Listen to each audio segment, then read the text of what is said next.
And of course, we're talking a lot about vaccines, and that 5 to 11-year-old group is very important that we're talking about now. Pfizer has been approved for them.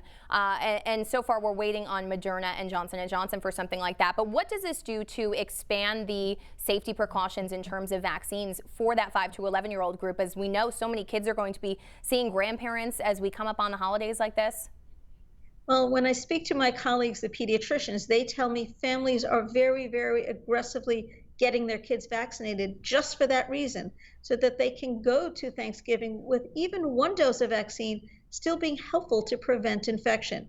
And that's going to go a long way to covering the adults in those households or the elderly to cocoon them so they don't get sick. I think other things parents are doing is thinking about where their kids are going for those few days before Thanksgiving, so that they don't get infected, are asymptomatic, and then passing something to the adults.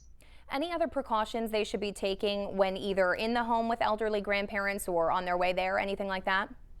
I think the important thing is to think about what other viruses are coming around in the community. We are starting to see a little sprinkle of flu as well as other respiratory viruses. So if you get someplace and the next day your kid wakes up sick with a fever, a new cough, or something like that, perhaps thinking about who are they going to come into contact in that new place where they are. Maybe not going so close to the grandparents. Or if you need to, a rapid COVID test for someone who is sick is still helpful information. I know we've heard this from Dr. Fauci, just addressing the unvaccinated population. What would be your words to them as we approach this Thanksgiving week? Well, I think about if you're not vaccinated, who are you going to visit? Are you going to visit someone who's elderly at risk? Are you going to eat at the same table or perhaps at a different table?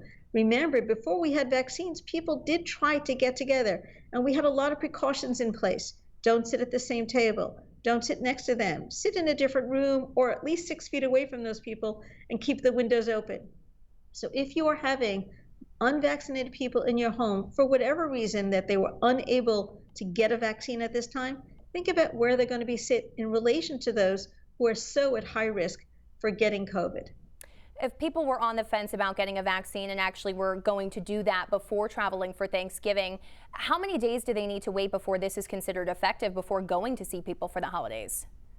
Ideally, we really wanted both vaccines. Of course, that's not possible for the 5 to 11-year-olds. So certainly any protection from a vaccine before you go is helpful. I would have liked a week. Is that possible knowing that today's Monday and Thanksgiving is on Thursday? Not really. But that shouldn't stop you from starting to get your vaccines now, because Christmas is around the corner.